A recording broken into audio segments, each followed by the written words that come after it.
NTA के द्वारा हम लोगों को दूसरा धोखा बड़ी ही नाजुकता के साथ प्राप्त हो चुका है। पहला धोखा तो आप लोगों को पता ही है, नीट के बच्चों के साथ हुआ था। जिन बच्चों के 150-200 आ रहे थे उन लोगों को उन्होंने इजीली ग्रेस मार्किंग देके 600-700 तक पहुंचा दिया, बट जिनके एक्चुअली उतने आ रहे थे उन लोगों ने उनको 150 या 200 पे लाकर रख दिया। खैर, जिनको ग्रेस मार्किंग मिली थी उन लोगों का पेपर डबल से हो रहा है, बट जिनके कम आए हैं उनका क्या होगा मुझे नहीं पता, मतलब शायद मुझे नहीं मालूम है, पर शायद कोई डिसीजन होगा। बट हम लोग हमारी बात करते हैं। एनसीटी एस्पिरेंट्स के साथ भी बहुत गलत हुआ है। हम लोगों का पेपर 12 जून को होने वाला था, बट पता नहीं ड्यू टू सम रीज़न वो कैंसिल हो गया। आई थिंक सो सर्वर प्रॉब्लम थी। बच्चे मुझे यही कमेंट करके बता रहे थे कि दीदी सर्वर प्रॉब्लम थी, तो सर्वर प्रॉब्लम के कारण हम लोगों का पेपर कैंसिल हो गया। ठीक है, तो इस वीडियो में आप लोग थंबनेल तो देखकर आ ही गए होंगे, तो इस वीडियो में हम लोग कुछ इंपॉर्टेंट पॉइंट्स कवर करेंगे। जैसे कि सबसे पहला पॉइंट होगा हम लोगों का कि नेक्स्ट एग्जाम डेट क्या है। दूसरा पॉइंट होगा कि पेपर जो हमारा 12 जून को था उसमें क्वेश्चंस कैसे आए थे, पैटर्न क्या था क्वेश्चंस का, कौन से सब्जेक्ट में क्या चीज़ आई थी, ये सारी चीज़ें हम कवर करेंगे। सेकंड पॉइंट में क्योंकि इससे हमें ये अंदाज़ा लगने वाला है कि हमारा जब भी नेक्स्ट पेपर आएगा तब उसमें किस प्रकार से क्वेश्चन आएंगे। मतलब वो लोग क्वेश्चन चेंज करेंगे बट पैटर्न तो उन लोगों का वही रहेगा। उससे हम लोगों को एक आइडिया तो लग ही गया है कि भाई हम नेक्स्ट पेपर हम लोगों का किस लेवल का आएगा और कैसा आएगा। ठीक है, थर्ड पॉइंट हमारा ये है कि बच्चे बार बार पूछे जा रहे हैं कि दीदी उस दिन हम लोग एब्सेंट है, तो क्या जब भी नेक्स्ट डेट आती है क्या हम लोग उस दिन पेपर दे सकते हैं। कुछ बच्चे बोल रहे हैं कि हाँ आप लोग दे सकते हो, और कुछ बच्चे उन्हीं को रिप्लाई कर रहे हैं कि नहीं आप लोग नहीं दे सकते हो। तो ये चीज़ भी हम लोग इस वीडियो के एंड में डिस्कस करेंगे। फोर्थ पॉइंट ये है कि क्या पेपर वही आएगा या फिर चेंज कर देंगे। ये बच्चे बहुत पूछ रहे हैं, ये एकदम रिपीटेड क्वेश्चन डाउट है कि क्वेश्चन पेपर जो मतलब उन लोगों ने उस दिन आप लोगों को प्रोवाइड किया था वही आएगा या वो सब चेंज कर देंगे। तो ये वाला पॉइंट भी हम लोग इस वीडियो में कवर करने वाले हैं। जिस दिन आप लोगों का पेपर कैंसिल हुआ उस दिन मुझे इतने सारे ईमेल आए, इतने सारे इंस्टाग्राम पे डीएम आए, इतने सारे कमेंट्स रिसीव हुए तब मेरे चैनल मतलब वीडियोस के नीचे कि मैं बता नहीं सकती।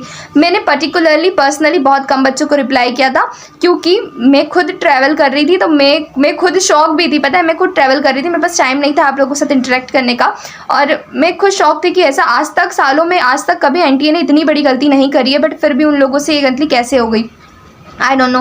बट शायद अब जब भी आप लोगों का नेक्स्ट पेपर होने वाला है ऐसी गलती बिल्कुल नहीं होगी, क्योंकि आप लोग भी जानते हो कि एनटीए की दूसरी गलती थी। तो इस बार वो लोग कोई चांस नहीं लेंगे क्योंकि पानी अब सर से ऊपर पहुंच जाएगा अगर उन लोगों ने गलती से भी अब उनसे कुछ भी मिस्टेक होती है तो टेंशन ना लो। जब भी आप लोगों का पेपर कंडक्ट होने वाला है नेक्स्ट डेट तब भी रिलीज़ होगी आप लोगों की, तब वो पेपर बहुत ही ज़्यादा ईजीली और मतलब बहुत अच्छे तरीके से कंडक्ट होगा। आप लोगों के साथ कोई पार्शियलिटी नहीं होगी जैसे कि नीट स्टूडेंट्स के साथ हुई है, क्योंकि इन लोगों के साथ करके वो लोग ऑलरेडी पछता रहे हैं, क्योंकि उन लोगों पे इतने इल्ज़ाम लगाते जा रहे हैं बच्चे, क्योंकि लगाना पड़ेगा भाई, क्योंकि करियर का सवाल है।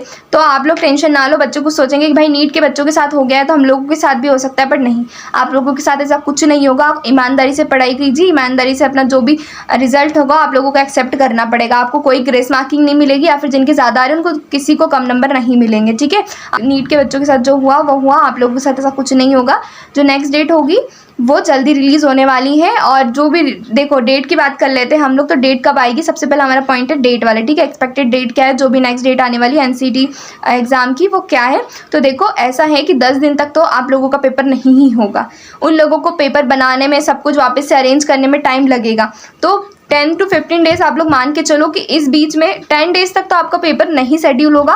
उसके बाद हो सकता है, क्योंकि मेरे ख्याल से तो नेट का एग्ज़ाम भी शायद तक पोस्टपोन हो चुका है, शायद, मुझे कंफर्म नहीं पता है, बस मैंने शायद न्यूज़ सुनी थी, I don't know about that.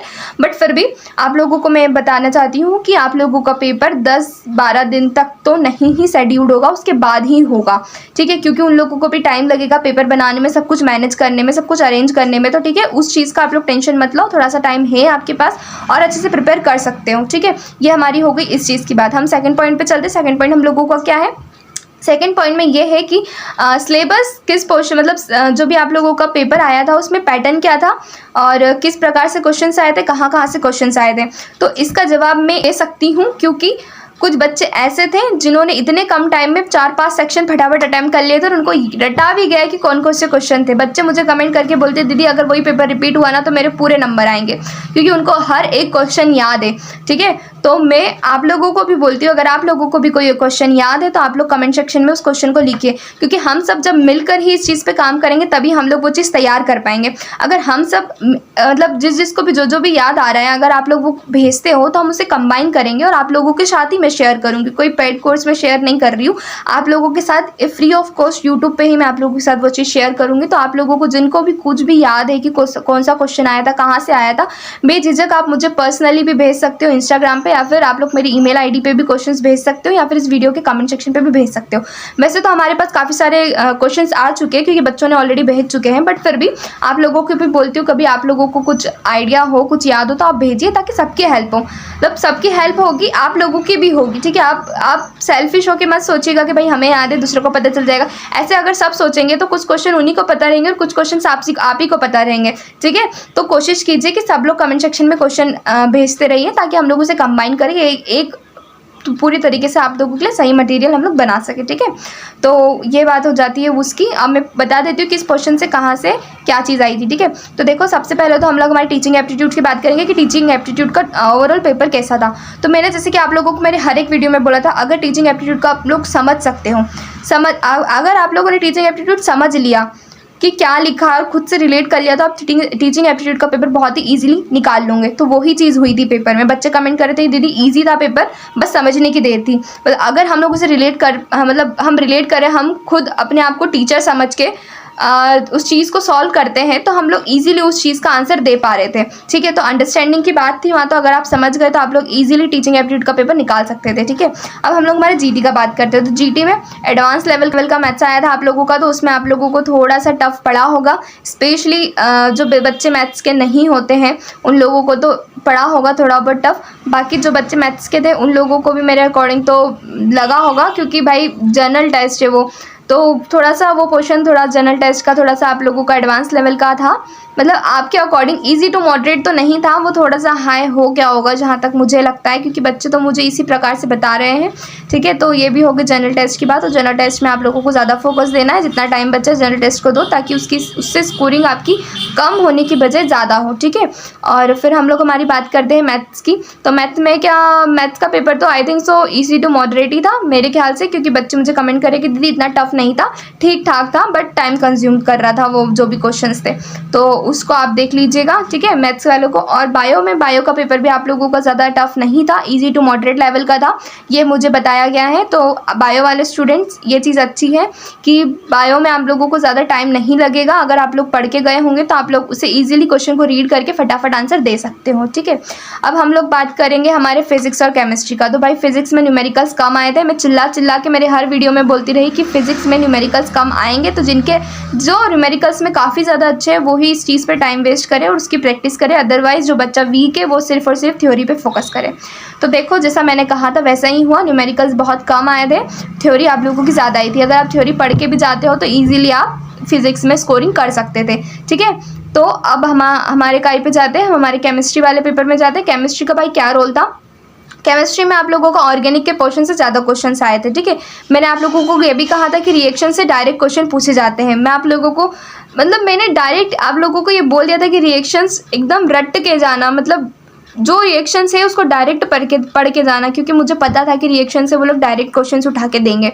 उन्होंने वही चीज़ करी, ठीक है। तो ये ऑर्गेनिक का पोर्शन केमिस्ट्री में आप लोगों का ज़्यादा आया था। अब कॉमर्स की बात रही और हिस्ट्री, ज्योग्राफी, पॉलिटिकल साइंस की बात रही, तो उसका डाटा मेरे पास अभी नहीं है, तो मैं उसके केस में ज़्यादा कुछ बोल नहीं सकती हूँ। बट फिर भी अगर कोई भी स्टूडेंट है जो BA BEd का, BCom BEd का, अगर वो देख रहा है इस वीडियो को, तो अगर आप लोगों को याद है कि कौन से क्वेश्चन आए थे, कैसे क्वेश्चन आए थे, तो आप मेरे साथ शेयर कर सकते हो, ताकि आपके साथ साथ दूसरे बच्चों की भी हेल्प हो सके, ठीक है। अगर आप लोग कंफर्टेबल हो तो, कि हम दूसरे की हेल्प करना चाहते हैं, ठीक है। अदरवाइज तो सभी सेल्फिश होते हैं, आपको पता नहीं, ठीक। तो ये बात हो गई हम लोगों का पेपर कैसा आया था। अब आप लोगों को कैसे फोकस करना है, ये सारी चीज़ें, मतलब अब आप लोगों को किस किस चीज़ों पे फोकस करना है, ये आप लोगों को आपकी इस पेपर से तो पता चल ही गया होगा, ठीक है। क्योंकि देखो, प्रॉब्लम क्या आई थी, पेपर देते टाइम किसी बच्चों का तो लॉगिन ही नहीं हो रहा था, किसी का लॉगिन हुआ तो फटाक से कुछ टाइम बाद लॉग आउट हो गया। बट कुछ बच्चों ऐसे भी थे कि उन लोगों ने मतलब इतने कम टाइम में 4-5 सेक्शन फटाफट ख़त्म भी कर दिए। मतलब पता नहीं कैसे, शायद तुक्के ही मारने गए थे, या फिर कुछ हो भी सकते कि कुछ पढ़ के गए होते, ब्रिलियंट स्टूडेंट हो सकते हैं कुछ, ठीक है। तो उन लोगों को पता है कि भाई क्वेश्चन पेपर कैसा आया था, क्या क्वेश्चंस थे, उन लोगों को बहुत अच्छे से आइडिया हो चुका है। तो अब वो लोग अब उसी तरीके से पढ़ाई करने वाले हैं। अगर आप लोगों का पेपर लॉगिन नहीं भी हुआ था, आप लोग नहीं भी देख पाए हो, तो कोई बात नहीं, मैं यहाँ पर हूँ, मैं आप लोगों को बताऊँगी कि आप लोगों को कैसा पढ़ना है। अभी हमारे पास कम से कम 10 से 12 दिन है। 10 से 12 तक टेंशन लेने की ज़रूरत नहीं है। 10 से 12 दिन हम लोग बहुत अच्छे से पढ़ाई करेंगे, इवन हमारा रिवीजन भी हो जाएगा। ठीक है, डरो बिल्कुल भी मत। शॉर्ट नोट्स देखो, PYQ तो मैंने आप लोगों को ऑलमोस्ट सारे करवा दिए गए हैं, सारे करवा दिए गए। साइंस वाले स्टूडेंट तो मुझे कुछ बोल ही नहीं सकते कि मैंने उनको PYQ प्रोवाइड नहीं करा है। मैंने उन लोगों को विद सॉल्यूशन PYQ प्रोवाइड करवाए थे। ठीक है, और पॉलिटिकल साइंस का मैं वीडियो नहीं बना पाई जस्ट बिकॉज मैं ट्रैवल कर रही थी, तो मैं आप लोगों को अपने टेलीग्राम चैनल पर भेज चुकी थी। इवन मैंने अपने व्हाट्सएप की कम्युनिटी चैनल पर भी आप लोगों को मैंने पॉलिटिकल साइंस का PYQ प्रोवाइड कर दिया था, और मैंने ये चीज़ आप लोगों को यूट्यूब की कम्युनिटी पर इन्फॉर्म भी करती थी। ठीक है, तो अगर आप लोग स्टिल अभी तक कनेक्टेड नहीं हो मेरे टेलीग्राम चैनल से, आप व्हाट्सएप की कम्युनिटी से, तो आप लोग कर लीजिए, क्योंकि कुछ चीज़ें ऐसी होती है जो मैं वीडियो में नहीं, मतलब नई वीडियो नहीं बना पाती हूँ किसी रीज़न के कारण, तो मैं वो चीज़ों को अपने टेलीग्राम चैनल पर या व्हाट्सएप पर शेयर कर देती हूँ। ठीक है, तो वहाँ पर आप लोग कनेक्ट हो जाएंगे, ताकि आप लोगों को टाइम टू टाइम चीज़ों का पता चलते रहे। ठीक है, तो और हिंदी का भी सेकंड पेपर मैंने शेयर कर दिया था, क्योंकि मैं वीडियो नहीं बना पाई थी, और विद सॉल्यूशन शेयर किया था। ठीक है ना, रिवीजन के साथ मैंने हिंदी का पेपर भी आप लोगों को शेयर कर दिया था अपने टेलीग्राम चैनल पर। तो अगर आप लोग ज्वाइन नहीं हो तो कर लो। कुछ लोग बोलते दीदी लिंक से नहीं हो पा रहा है, तो लिंक से नहीं होता है, तो आप लोग एक काम कीजिए, बायो में मैंने लिंक प्रोवाइड करी, अगर आप उससे नहीं कर पा रहे हो तो मैं ना अपने इंस्टाग्राम चैनल पर, मतलब जो इंस्टाग्राम अकाउंट है मेरा, वहाँ पर मैं मेरे बायो में आप लोगों को टेलीग्राम चैनल की लिंक भी प्रोवाइड कर दूँगी। आप वहाँ से ज्वाइन करने की कोशिश करिएगा, क्योंकि मैं पर्टिकुलरली पर्सनली एक बच्चे को नहीं भेज पाऊँगी, ये थोड़ा सा डिफिकल्ट हो जाता है। ठीक है, तो आप लोग वहाँ से ज्वाइन हो जाइएगा। अब ये बात भी हो गई हमारी, तो आप लोगों को ये चीज़ पता चल गई है कि अब हम लोगों को मतलब किस चीज़ पर ज़्यादा फोकस डालना है। ठीक है, तो आप लोग जान चुके हैं, आप लोगों को केमिस्ट्री में, ऑर्गेनिक पे ज़्यादा फोकस डालना है। फिजिक्स में, न्यूमेरिकल्स में अच्छे हो तो उस पर अभी जाओ, अदरवाइज थ्योरी आप लोग करो, उससे अच्छी स्कोरिंग हो जाएगी, डरने की बात नहीं है। ठीक है, मैथ्स वालों के स्टूडेंट मैथ्स का पेपर तो पहले देख ही लिया होगा, सबसे पहले तो वही खोला होगा शायद तक। ठीक है, तो उससे आप लोगों को आइडिया लग गया होगा कि मैथ्स का पेपर कैसा था। बायो वालों बच्चों, बायो वालों को देख लिया होगा आप लोगों ने बायो का क्या लेवल था। ठीक है, तो उसके अकॉर्डिंग पढ़ना स्टार्ट कर दो। ठीक है, NCERT से बाहर कुछ नहीं आया था, कुछ भी नहीं आया था, तो उसे ही रट लो, उसे ही भगवान मान लो और उसी को रट के जाओ। बायो में भी स्कोरिंग बहुत अच्छी जाएगी। टीचिंग एप्टीट्यूड को डरने की बिल्कुल ज़रूरत नहीं है, बिल्कुल भी ज़रूरत नहीं है। ठीक ना, टीचिंग एप्टीट्यूड को डरने की ज़रूरत नहीं है।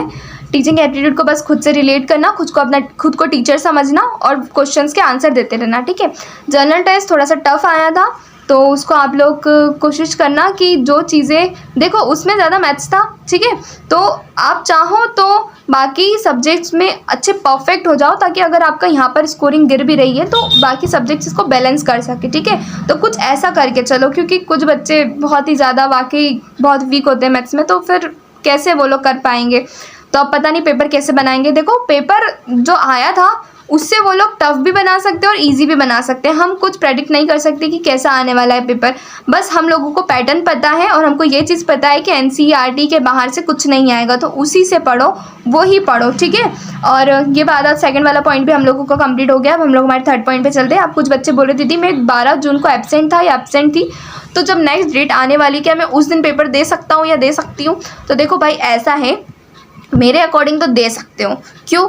क्योंकि उन लोगों ने बायोमेट्रिक किया था, तो क्या अब वो लोग उन्हीं बच्चों का एडमिट कार्ड भेजेंगे क्या सिलेक्ट कर करके कि भाई जो प्रेजेंट था हम उन्हीं को भेज रहे हैं? ऐसा नहीं है, सभी का एडमिट कार्ड आएगा मेरे अकॉर्डिंग। तो अगर सभी का एडमिट कार्ड आता है और कोई नोटिस नहीं निकलता तो समझ जाना आप लोगों को भी एग्जाम देने जाना है।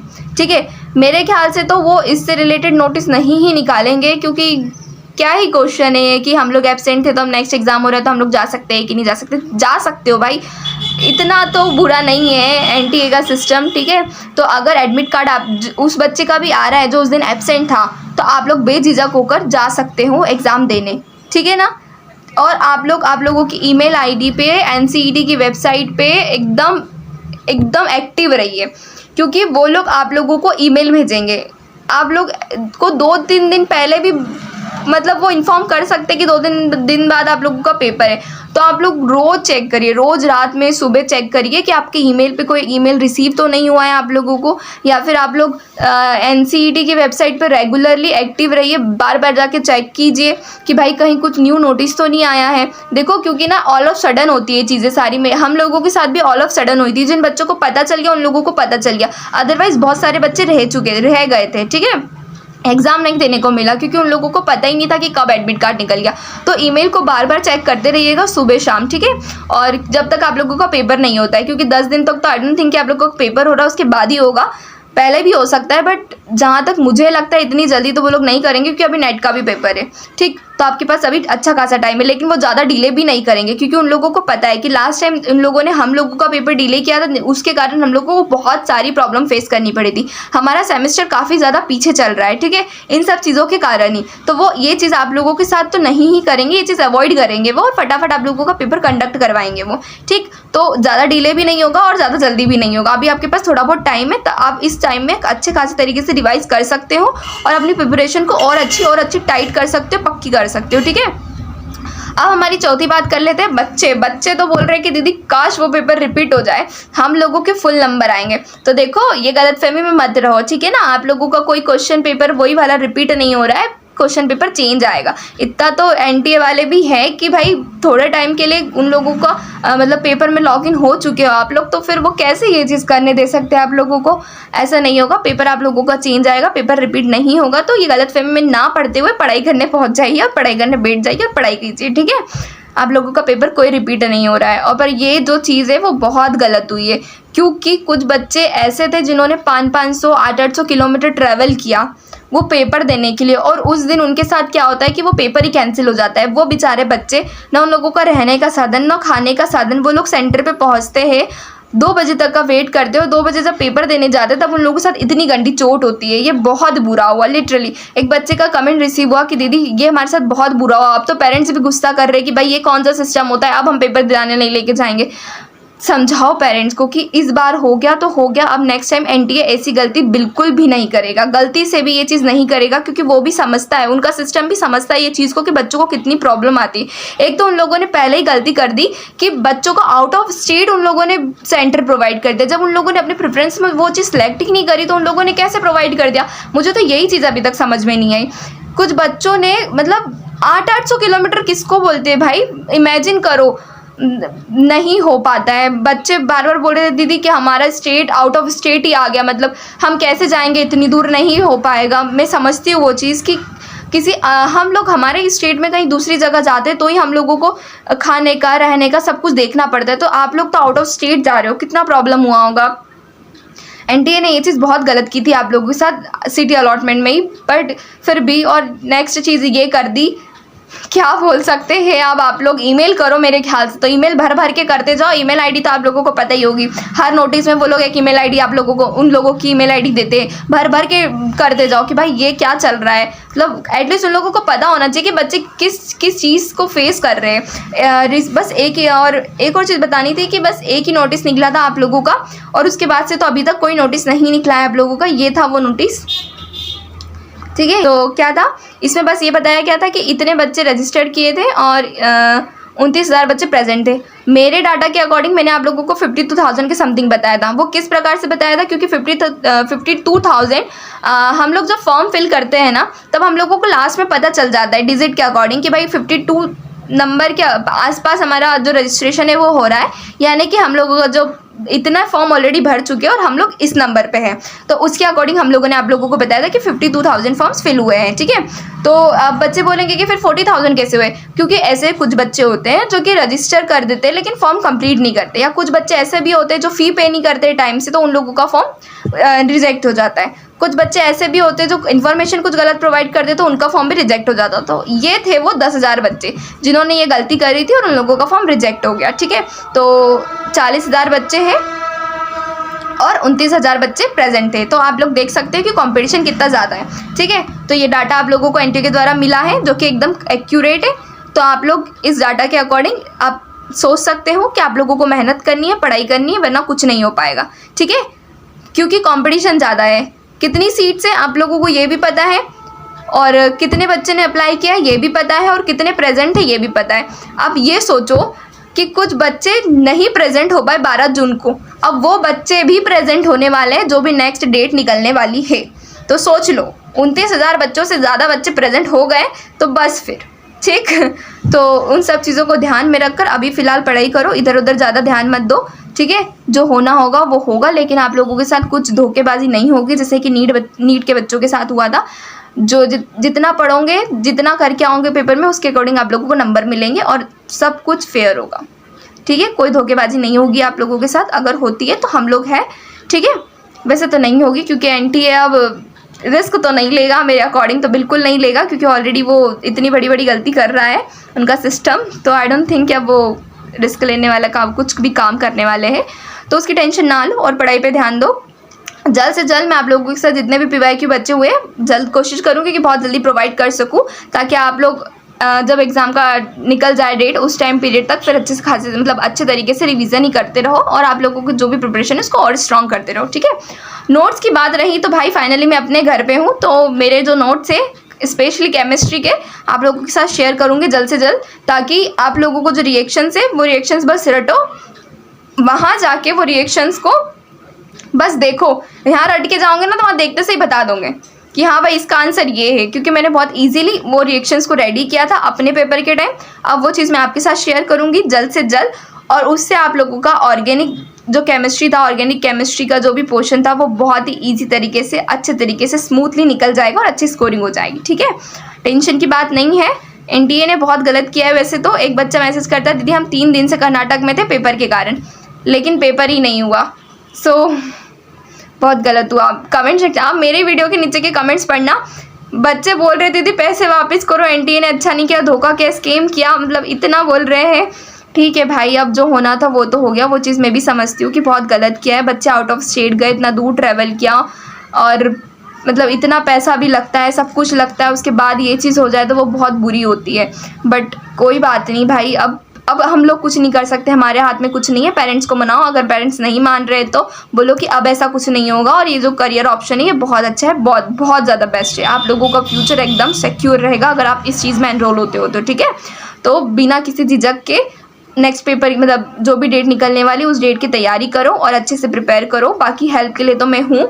अगर कुछ भी नोट्स चाहिए, कुछ भी चाहिए तो पर्सनल ID प्रोवाइड करिए, email ID, इंस्टाग्राम भी है। और ये अपना कमेंट सेक्शन आप लोगों को लगता है रिप्लाई नहीं कर रही हूँ, इसका मतलब ये नहीं कि देखती नहीं हूँ, देखती हूँ भाई, पूरे एक एक कमेंट पढ़ती हूँ। मैं नहीं रिप्लाई करती हूँ क्योंकि वो कमेंट शायद बहुत कॉमन होते होंगे, या फिर उन सब चीज़ों बार बार वो एक ही कमेंट इंसान मतलब बच्चे पूछ रहे होंगे इसलिए, और मैं बार बार एक ही कमेंट का रिप्लाई तो नहीं दे सकती ना, इसके लिए, ठीक है। और कुछ डाउट होता है तो आप लोग मुझसे कांटेक्ट कीजिएगा और मिलते हैं भाई नेक्स्ट वीडियो में, ठीक है। और ये तो बहुत बुरा हुआ है एंड में फिर से मतलब कोई बात नहीं गाइस, पढ़ाई करो, जो होता है अच्छे के लिए होता है, यही सोचो। इस चीज़ से आप लोगों को एटलीस्ट ये तो पता चल गया कि आप लोगों का पैटर्न कैसा था पेपर का और नेक्स्ट पेपर कैसा आने वाला है, कहाँ से क्वेश्चंस बनेंगे, ये सारी चीज़ें तो हो गई ना, आप लोगों को पता चल गई ना। अब टेंशन की बात नहीं, अब जो होगा अच्छा होगा, ठीक है। चलो मिलते हैं नेक्स्ट वीडियो में, ओके, बाय बाय, टाटा।